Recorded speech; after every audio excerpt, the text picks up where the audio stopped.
Hello student, welcome to exam D. आज इस session में हम डिस्कस करेंगे UIIC AO के लिए मॉक टेस्ट 4।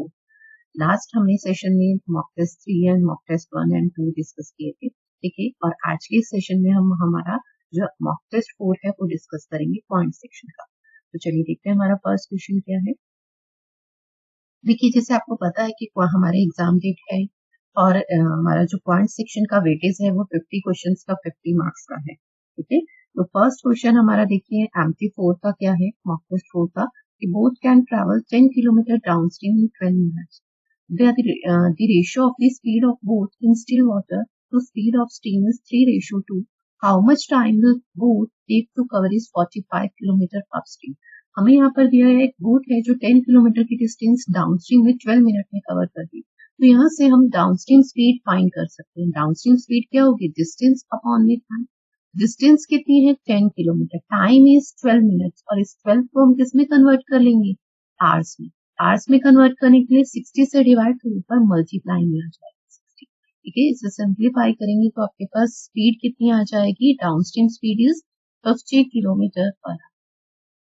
अब हमें देखिए the speed of boat in still water and speed of stream में रेशियो दिया है 3:2। तो मैं यहाँ से speed of boat in still water 3x मान सकती हूँ and speed of stream is 2x। तो इस अकॉर्डिंग हमारी डाउनस्ट्रीम स्पीड क्या हो जाएगी, तो डाउनस्ट्रीम स्पीड होती है speed of boat in still water plus में स्पीड ऑफ स्ट्रीम, तो यानी 3x प्लस में 2x इज 5x। और इस 5x की वैल्यू ऑलरेडी हम फाइंड कर चुके हैं 50 kilometre. 5x is 50 kilometre per hour, तो x की value is 10 kilometre, x is 10 kilometre per hour, ठीक है। अब हमने यहाँ से x क्यू फाइंड किया। नेक्स्ट लाइन देखिए क्या है, how much time will boat take to cover is 45 kilometre upstream. यही बोट, ठीक है, अपस्ट्रीम में 45 किलोमीटर कवर करने में कितना टाइम है। तो इसके लिए हमें क्या चाहिए, अपस्ट्रीम स्पीड चाहिए। और अपस्ट्रीम स्पीड क्या होगी, आपकी speed of boat in still water में से हम स्पीड ऑफ स्टीम डिडक्ट करते हैं, तो आपके पास 3x माइनस 2x, तो कितनी आ जाएगी, अपस्ट्रीम स्पीड इज x। और x की वैल्यू हम ऑलरेडी फाइंड कर चुके हैं 10 किलोमीटर पर आवर, यानी हमारी अपस्ट्रीम स्पीड कितनी है, 10 किलोमीटर पर आवर। तो हमें यहाँ पे टाइम बताना है। टाइम इक्वलेंट क्या होता है, तो टाइम इक्वलेंट होता है डिस्टेंस अपॉन में स्पीड, ठीक है। डिस्टेंस कितनी है, 45 किलोमीटर की, और स्पीड इज 10, ठीक है। तो कितना टाइम लगेगा, 4.5 आवर्स, ठीक है, जो हमारा ऑप्शन नंबर 6। चलिए नेक्स्ट क्वेश्चन देखते हैं। Next question is Arun, Bhavan and Chaman can do a piece of work in 36 days, 48 days and 72 days. They start the work, but Arun left the 9 days before completion of the work and the Bhavan left it 12 days before completion of the work. How many days Chaman work? देखिए हमें एक चीज यहाँ पे दी गई है कि तीनों मिलकर वर्क को स्टार्ट करते हैं, अरुण, भवन एंड चमन, ठीक है। बट जो अरुण है वो लास्ट के 9 डेज वर्क नहीं करता। हमें यही तो दिया है कि Arun left 9 days before completion of the work. Work for example इस डेडलाइन पे कंप्लीट हो रहा है, इससे 9 डेज पहले, ठीक है, किसने, अरुण ने यहाँ पे लेफ्ट कर दिया, तो यानी लास्ट के 9 डेज अरुण ने वर्क नहीं किया। सिमिलर हमें एक चीज और बताई गई है, भविन जो है उसने क्या है, 12 डेज लास्ट के वर्क नहीं किया, क्योंकि Bhavin left 12 days before completion of the work, तो लास्ट के 12 डेज किसने वर्क नहीं किया। तो जब हमारे पास बिफोर कंप्लीशन का कॉन्सेप्ट आता है ना, तो उस केस में हम टोटल वर्क को इंक्रीज कर देते हैं। जो वर्क इन्होंने 9 डेज एंड 12 डेज में नहीं किया, हम उसे इसमें इंक्लूड करते हैं। और चमन की बात रही तो चमन देखिए स्टार्टिंग से एंड तक उसके बारे में कुछ नहीं कहा, तो जो इस वर्क का टोटल टाइम होगा वही क्या होगा, हमारे पास चमन का। ये बात तो हमें क्लियर समझ आती है। तो हमें टोटल टाइम फाइंड करना, तो हम इसमें ये कंडीशन लेते हैं कि अरुण, भवन एंड चमन तीनों स्टार्टिंग से वर्क कर रहे हैं और एंड तक, ऐसा है नहीं इन्होंने कुछ टाइम नहीं किया, तो वो टाइम हम उसका एक्स्ट्रा वर्क उसमें इंक्लूड कर देते हैं। नॉर्मली पहले हम क्या फाइंड करेंगे, ये वर्क कर कितना रहे, तो सबसे पहले हमारे पास अरुण का टाइम कितना है, 36 डेज, एंड सेकेंड इज भवन, भवन का टाइम कितना है, भुवन का आपके पास 48 भुवन, ठीक है, एंड चमन इज 70। ठीक एलसी, ठीक है, एलसीएम आपके पास कितना आ जाएगा, ये फैक्टर ब्रेक कर लीजिए, 9 इंटू में 4, 16 इंटू में 3, ये prime factor is, and 8 into में 9, ठीक है, तो मैक्सिमम 2 का मैक्सिमम मल्टीपल है 16 एंड 2 3 का 9, तो आपके पास एक्टिव टोटल वर्क आ गया है 140। एफिशिएंसी ऑफ ए इज आपके पास तो 9 इंटू में 4, तो ये आपके पास कितनी आ जाएगी, ठीक है। एफिशिएंसी ऑफ ये 16 इंटू में 3 इज 3 एंड तो हमारे पास ए बी सी, ठीक है, यानी अरुण, भवन और भुवन एंड चमन तीनों की एफिशिएंसी आ चुकी, ठीक है, 4 3 एंड। अब देखिए इससे अकॉर्डिंग हमारे पास टोटल वर्क कितना होना चाहिए था, तो टोटल वर्क इज 1। और जो क्वेश्चन की कंडीशन दी है उसके अकॉर्डिंग लास्ट के 9 डेज अरुण ने वर्क नहीं किया, अरुण ने वर्क 9 डेज नहीं किया, अगर वही वर्क में करवाते हैं तो कितना वर्क एक्स्ट्रा हो जाएगा, अरुण पर 9 डेज वर्क नहीं किया, और अगर पर डे की बात करें तो उसके पर डे की एफिशिएंसी इज 4, तो ये वर्क अगर हम उससे करवाते हैं तो 9 इंटू 4 की एक्स्ट्रा वर्क है। लेकिन भुवन की बात करें तो 12 डेज उसने वर्क नहीं किया और पर डे की एफिशिएंसी थी, तो उससे अगर हम ये वर्क करवाते हैं तो ये एक्स्ट्रा वर्क। तो अब वर्क ये होगा इस कंडीशन पे कि तीनों ने स्टार्टिंग से एंड तक वर्क किया और तीनों की पर डे की एफिशिएंसी अगर तीनों मिलकर वर्क करते हैं तो 4 + 3 + 2 इज 9। तो कितना टाइम लगेगा, तो ये आपके पास टोटल टाइम आएगा, टोटल टाइम ही चमन का टाइम है, ठीक है। तो 144 प्लस में आपके पास 9 इंटू 4 इज 36, 12 इंटू 3 इज 36, तो 36 एंड 36 डायरेक्टली मैं 72 ऐड कर देती हूँ डिवाइडेड बाय 9, इससे ऐड करेंगे तो ये 6 1 एंड 9 से इसे डिवाइड करेंगे तो आपके पास 2 टाइम एंड 4 टाइम, तो 24। तो टोटल टाइम इन्हें जो लग रहा है वो 24 डेज है और यही चमन का, ठीक है। तो आंसर इज 24 डेज। चलिए नेक्स्ट क्वेश्चन देखते हैं। The income of Tina is 20,000, he save 25% of the income. The saving of Kajal is 1200 more than that of Tina and she spend 50% of the income. हमें देखिए टीना की income कितनी दी है 20,000, ठीक है, जिसमें से उसकी सेविंग इज 25%, 1/4 इज 5,000, ठीक है। तो ये टीना की आपके पास क्या आ गई है सेविंग, ठीक है। अब हमें इसके रिस्पेक्ट में काजल की सेविंग बनानी है। काजल की सेविंग क्या है 1200 हो तो 5000 प्लस में 1200, ठीक है, तो कितना हो जाएगा डायरेक्टली 6200, ठीक है। ये काजल की क्या है सेविंग्स। अब जो काजल का एक्सपेंस है ना वो 50% है, अगर एक्सपेंस 50% तो सेविंग्स भी 50% होगी, यानी 50% की वैल्यू 6200। तो इनकम बनानी है तो इनकम इज प्राइस, ठीक है। तो इनकम 6200 का प्राइस तो कितना हो जाएगा 12,004, ठीक है, जो हमारा ऑप्शन नंबर 4, ठीक है। 50% अगर इसका एक्सपेंडिचर है तो 50% ही उसकी सेविंग्स है और इनकम इज 100, तो 50% की वैल्यू 6200, तो 100% इज ट्वाइस, ठीक है। तो नेक्स्ट क्वेश्चन देखते हैं। नेक्स्ट क्वेश्चन हमारी एक दिया है, हमें यहाँ पर क्या दिया है, the total production of Honda in October 2018 is increased by 28% while comparing with previous month. Then what is the ratio between the total production of Honda in October that to Bajaj and Hero in September? इसलिए हमें यहाँ पे क्या दिया, हमें यहाँ पे एक बार ग्राफ दिया। बार ग्राफ में डाटा आपके पास हमेशा मोस्टली आपको डायरेक्ट फॉर्म में मिलता है। तो हमें यहाँ पे दिया production of 6 different company in September month, ठीक है, 2018। हमें 6 डिफरेंट कंपनी का प्रोडक्शन दिया गया है, ठीक है, थाउजेंड्स में है ये प्रोडक्शन, और कौन से मंथ का सितंबर। अब देखिए हमें यहाँ पे कहा गया है जो होंडा का प्रोडक्शन है ना, ठीक है, अक्टूबर 2018 में, तो हमें रेशो बताना है होंडा का जो प्रोडक्शन है, ठीक है, अक्टूबर मंथ का, एंड रेशो आपको हीरो का जो प्रोडक्शन है एंड प्लस में बजाज का, ठीक है, वो हमें सितंबर मंथ का। तो देखिए सबसे पहले आप हीरो एंड बजाज जिसका हमें डायरेक्टली सितंबर मंथ में गिवन है वो 34 एंड 32.5, तो हम इसे ऐड कर देंगे तो ये आपके पास 66.5 और 20,000, ठीक है। होंडा की बात करते हैं तो ये हमारे पास कितना 28% इंक्रीज हुआ है, ठीक है। इनिशियल कितना था आपके पास, तो इनिशियल इज 46 और इंक्रीज होके उसका 128%, ठीक है। तो हम इसे सिंप्लीफाई करेंगे यहाँ से, ठीक है, तो पहले हम इसे मल्टीप्लाई करके और इनटू ए भी 1000, ठीक है। तो ये देखिए डबल जीरो से डबल जीरो कैंसिल, इसलिए मैंने यहाँ पर कैलकुलेशन को यहीं पर 1000 से मल्टीप्लाई किया। इसे 1000 से मल्टीप्लाई करेंगे तो ये आपके पास वैल्यू आ जाएगी 6600 ठीक है, 1000 से मल्टीप्लाई करेंगे तो 66,500। ठीक है, नेक्स्ट वैल्यू अगर हम यहाँ पे देखिए इससे मल्टीप्लाई करेंगे 46 की 128 से, तो देखिए इसे ब्रेक करके कर सकते हैं। 46 की अगर मैं 40 की 8 से मल्टीप्लाई करूँ 320 एंड 6 की 48, 368 का 8 एंड फिर आपके पास 30, आपके पास 36 कैरी फॉरवर्ड। 46 का ट्वाइस इज 92, 92 में आप 36 ऐड करेंगे तो आपके पास ये 8 एंड ये आपके पास फिर अगेन 8, ठीक है, और 12 कैरी फॉरवर्ड 46 में इंटू तो ये 58, ठीक है। इसे सिंप्लीफाई कर लेंगे, 2 से मिनिमाइज करेंगे, 2 से मिनिमाइज करेंगे तो आपके पास आएगा 2, 9 एंड 4, और इसे मिनिमाइज करेंगे तो ये वैल्यू आपके पास आएगी 2, 2, 5, ठीक है, जो हमारा इसमें से ऑप्शन है नन ऑफ, ठीक है। तो रेशियो हमारा क्या बन रहा है 2944 रेशियो 3325, ठीक है। चलिए नेक्स्ट क्वेश्चन देखते हैं। नेक्स्ट क्वेश्चन है, if the sale of the Suzuki and Mahindra in September 2018 is 78% and 86% respectively.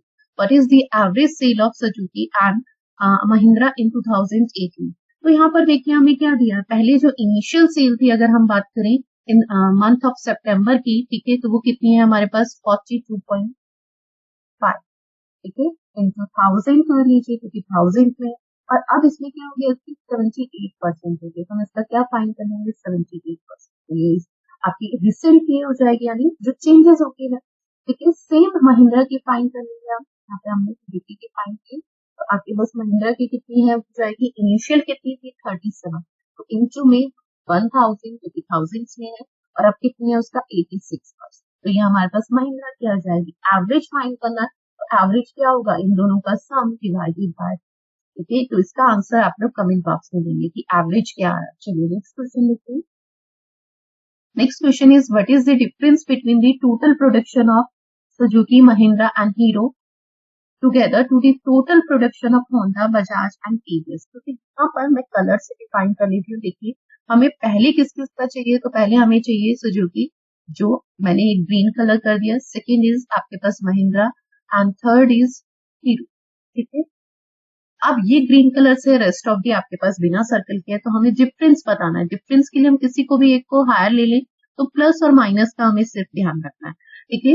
अब यहाँ पर सेकंड वैल्यू कितनी रह जाती है 35, 34 एंड 46। अब ये देखेंगे कौन से ग्रेटर है, तो हमारे पास rest of the value greater है, तो मैं 46 में से पहले 42.5 डिडक्ट करती हूँ, तो कितना आएगा 3.5, ठीक है। सेकंड देखिए 34 में से 32.5 डिडक्ट करूंगी, ठीक है, तो आपके पास ये भी पॉजिटिव वैल्यू आएगी, और कितनी आएगी आपके पास 1.5, ठीक है।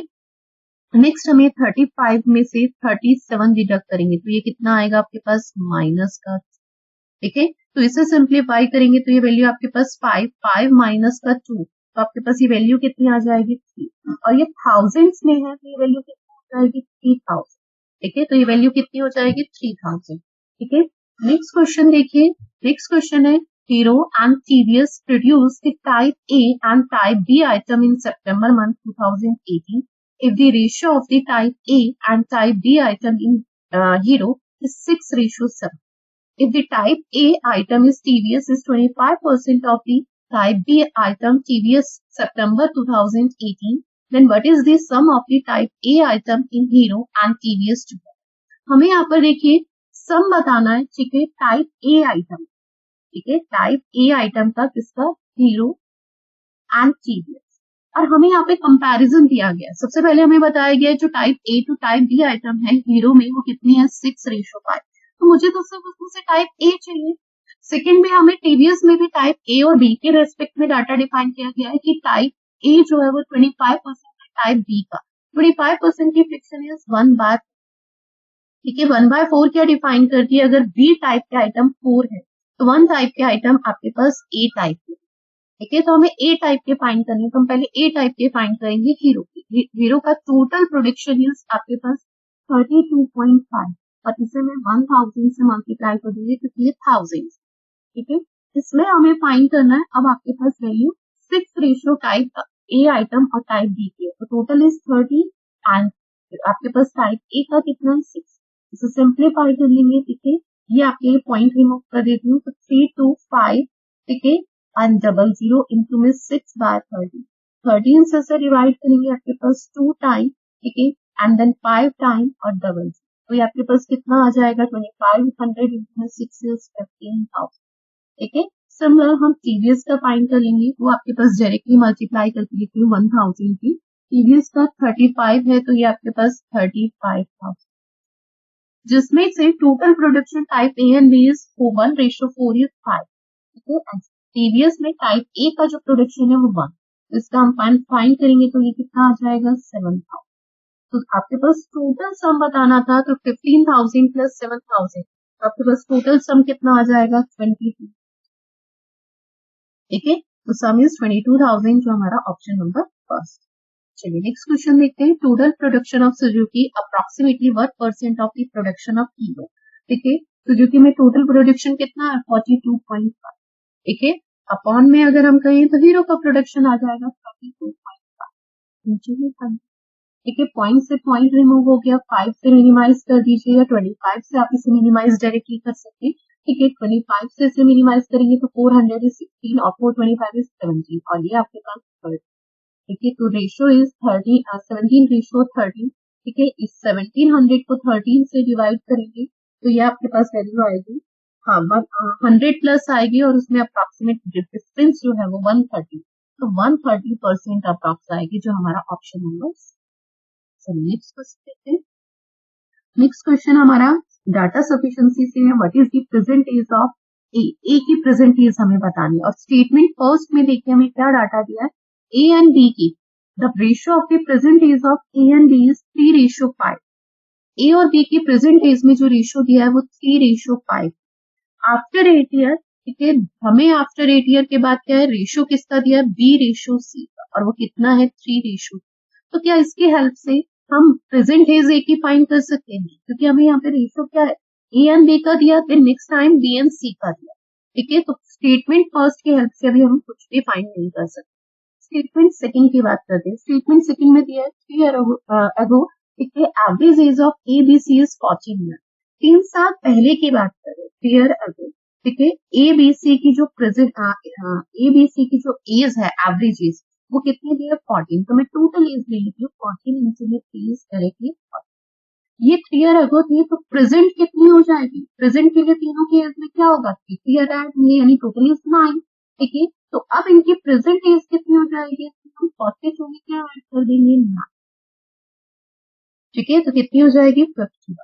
अब हमें नेक्स्ट लाइन क्या कहते हैं, after 3 year average age of B and C की आफ्टर 3 ईयर एज दी है, ठीक है, एवरेज एज वो कितनी है आपके पास 14 ईयर, तो टोटल अगर मैं सम कहूं तो कितना होगा 28, पर ये कब की है आफ्टर 3, तो यहां से मैं प्रेजेंट फाइंड करना चाहूँ, ठीक है, बी एंड सी की प्रेजेंट एज, तो ये आफ्टर 3 ईयर थी, ठीक है, प्रेजेंट के लिए हम क्या करेंगे इसमें से डिडक्ट करेंगे, दोनों की एज में से 3 ईयर यानी टोटल इज 6, तो 6 ईयर 28 में से डिडक्ट करेंगे तो आपके पास 22 ईयर, तो बी एंड सी की प्रेजेंट एज आपके पास कितनी है 22, ठीक है, एंड आपके पास ए बी सी की कितनी है 51, तो यहां से हमारे पास ए की एज आ जाएगी 51 में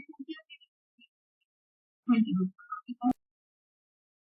तो यहां से हमारे पास ए की एज आ जाएगी 51 माइनस 22 इज 29, ठीक है, तो हम सिर्फ स्टेटमेंट सेकंड की हेल्प से ही ए की एज फाइंड कर सकते हैं, ठीक है, तो ओनली स्टेटमेंट सेकंड क्या है इस क्वेश्चन के आंसर को देने के लिए सफिशिएंट है, जो हमारा ऑप्शन नंबर सी। चलिए नेक्स्ट क्वेश्चन देखते हैं, the average age of 10 average age of group of 10 student is 20 year, 2-person age is 25 year and 20 year, left the group and 2-person age is 26 year and 29 year, join the group, find the new average of the group।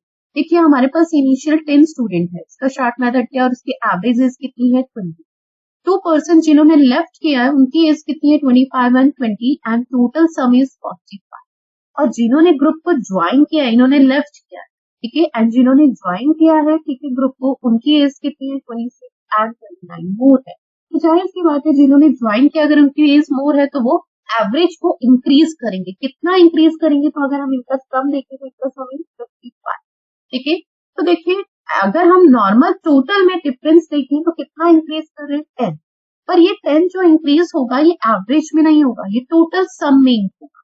सम में जो increment part है वो कितना है 10, पर अगर average में कहें तो एवरेज के लिए मुझे इसका एवरेज फाइंड करना होगा। तो टोटल नंबर ऑफ ग्रुप में पर्सन कितने हैं 10, तो 10 से वैसे डिवाइड करूंगी तो एवरेज में 1 का इंक्रीमेंट होगा। तो इनिशियल एवरेज ग्रुप की कितनी थी 20, तो अब कितनी हो जाएगी 1 इंक्रीज होके 20 का। तो हमारा शॉर्ट मेथड है, इससे हम करेंगे, हम एवरेज के फॉर्मूले या कॉन्सेप्ट से नहीं करेंगे। तो आंसर इज 21 ईयर, जो हमारा ऑप्शन नंबर 4। चलिए नेक्स्ट क्वेश्चन दिया है, HCF of two number is 9 and their LCM is 75 if the one number is 27, find the other।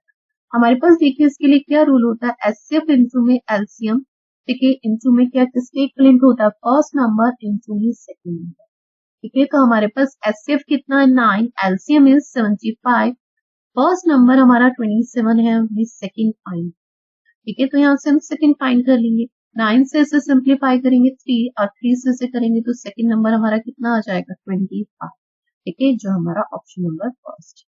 चलिए नेक्स्ट क्वेश्चन देखते हैं। नेक्स्ट क्वेश्चन हमारी सीरीज है, मिसिंग सीरीज है, हमें इसमें नेक्स्ट वैल्यू बतानी है।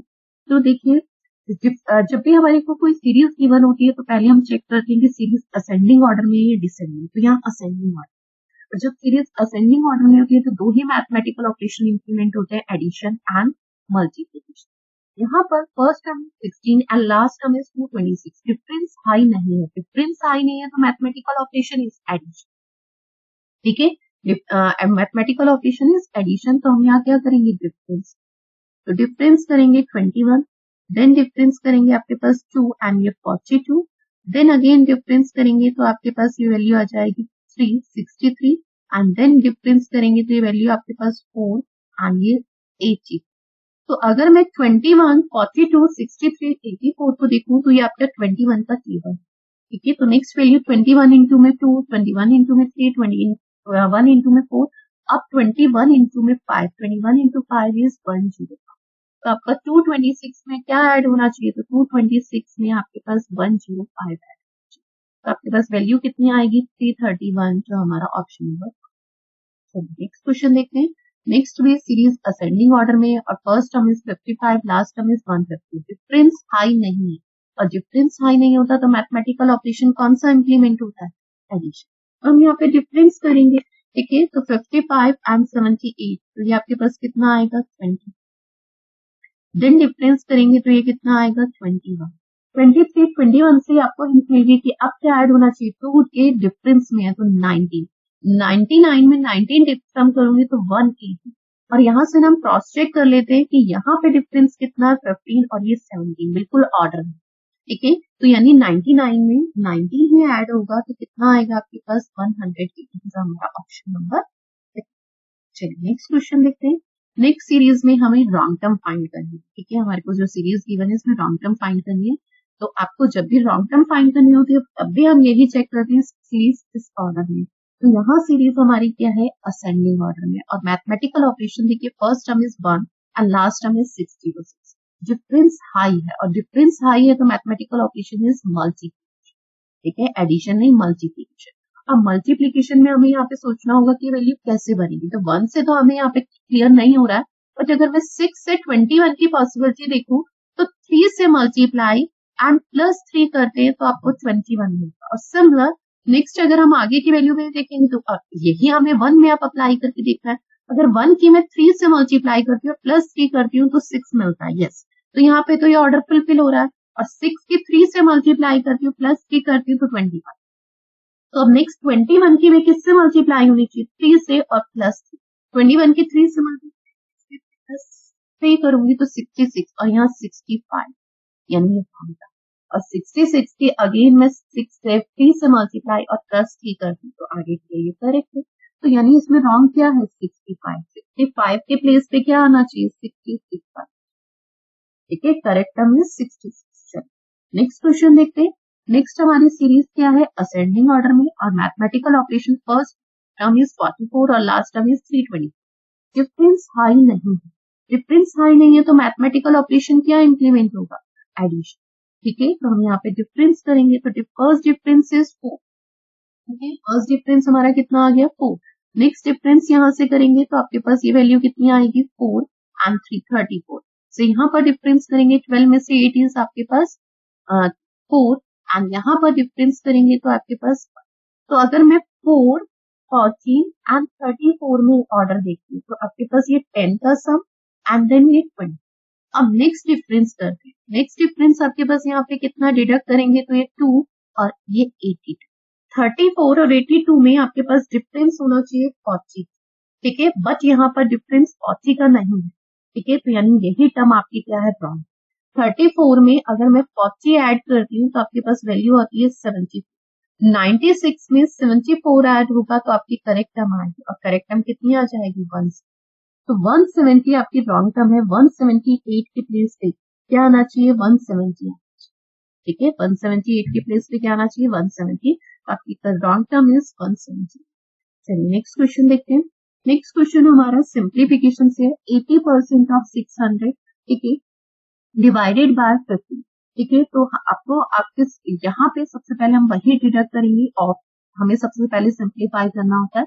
तो आपके पास 600 का 4/5, 80% इज 4/5, ठीक है, ये कैलकुलेशन है, देन डिवाइडेड बाय 12, ठीक है, तो इसे सिंप्लीफाई करेंगे तो आपके पास ये वैल्यू कितनी आ जाएगी 5 से, तो ये 120, 120 इंटू में 4 इज 480 और डिवाइडेड बाय 12, तो ये आपके पास वैल्यू आएगी 40, ठीक है। 40 माइनस 40 तो ये कैंसिल आउट, तो प्लस में अंडर रूट में क्या है 484 और 484 किसका होता है, तो answer is 20, first option. Next देखिए 21% ऑफ की इसका सम करेंगे तो आपके पास 1, ठीक है, 21% ऑफ 36 इंटू में 1, ठीक है, 2 से 50 से मिनिमाइज 2 टाइम, 50 से मिनिमाइज 3 टाइम, 2 से 18, 18 इंटू, तो ये आपके पास कैलकुलेशन बनेगी 54 इंटू में 21, ठीक है, तो यूनिट डिजिट देखिए 4 ऑप्शंस में सिर्फ एक नहीं है, कैलकुलेशन करने की जरूरत नहीं है, नन ऑफ दिस ऑप्शन है नहीं, आंसर इज 1130।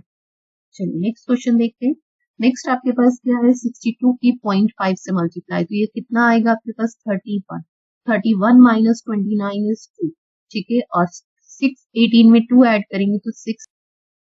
चलिए थैंक यू सो मच। इसके आगे के क्वेश्चन आप हमारे मॉक टेस्ट से अटेम्प्ट कर सकते हैं, ठीक है, मॉक टेस्ट 4 है, आप हमारी वेबसाइट पे जाके विजिट कर सकते हैं और वहां से मॉक टेस्ट 4 अटेम्प्ट कर सकते हैं, ठीक है, और इसमें इस मॉक टेस्ट में आपका क्या स्कोर रहा आप इसे कमेंट बॉक्स में जरूर, ठीक है। चलिए thank you so much and all the best for